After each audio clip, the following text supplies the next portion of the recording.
Hi, Lewis. I'm here with Lewis Blogs Gaming. We're here at Insomnia for the whole weekend. Hi, Lewis. So, how did you get into gaming, and what was it like starting off gaming and trying to develop your channel? Oh, gosh, that's my dad's fault. Um, Dad used to play Tomb Raider all the time when I was a kid. So that kind of got me into the whole gaming thing, and there was Pokemon and everything. I don't know. I went into secondary school, and I had this massive like Halo phase. So I started playing Halo, uploading it to YouTube, and the next thing you know, it kind of just I don't know. The channel blew up, and that's kind of how I got into this world, which is really bizarre. So, what was it like when you started realizing that you started getting more followers and getting more content out to a lot more people? It was weird at first. I don't know. It took a long time. It took about 6 months to kind of like get anywhere. But as soon as you kind of get, I don't know, your channel gets noticed by networks. Networks start getting in contact with you, and then you get a channel manager who ends up talking to you about the massive, complicated length of the YouTube algorithm. As soon as you understand that and you understand your audience, it blew up, and it blew up for me in the space of 6 months, and I didn't know what to do, so I just kept on doing it, and I loved it, and people enjoyed the content, which was fab. So, what are the biggest issues that you've faced so far whilst putting out YouTube content?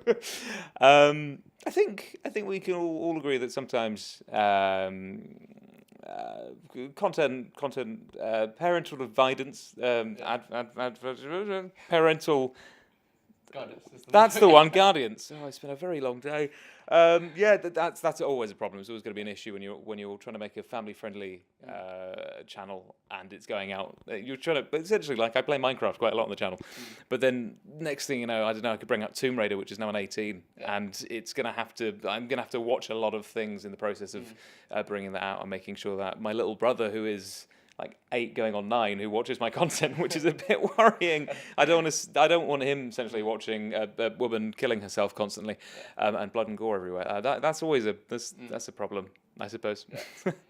So, what advice do you have to people who are starting off, say, game developing or going into YouTube or things such as Twitch now, which is getting a lot bigger? Oh gosh, just keep at it. I think, especially for Twitch streaming and YouTube streaming and YouTube gaming in general, you can't give up. It's like anything in this world. If you want to do something and be something, you need to keep on fighting at it, because you never know who's gonna see it, and it might blow up the next thing. You might have a massive YouTuber who sees it and recommends his audience to your content, and you just gain loads and loads of viewers.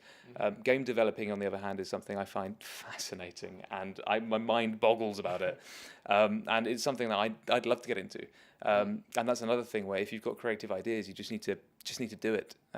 Especially when nowadays everything's motion captured, and if you kind of get into this field, you're going to be in this industry for such a long time now, because that's where this multi-billion corporation is going. Yeah. Yeah. So, was it always your intention when you started a YouTube channel to make sure it got as big as possible, or was it just there just to do it for fun?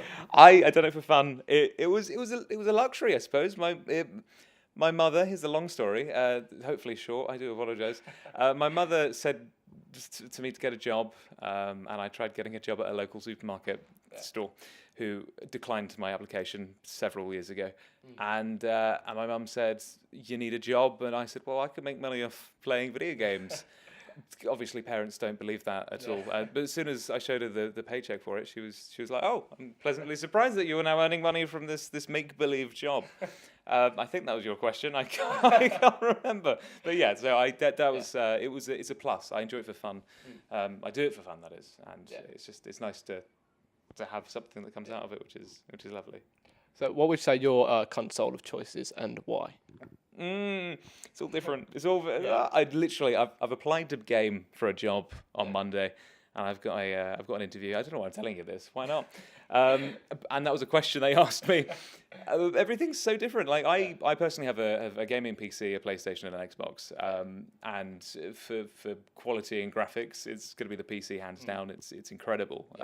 You're not going to beat it. But then you've got Xbox and PlayStation for exclusives. So PlayStation I'd always recommend. Like PlayStation I love is because it's smooth, it's fast, it's it doesn't break essentially. Whereas Microsoft, gosh, I'm not going to be sponsored by Microsoft, am I?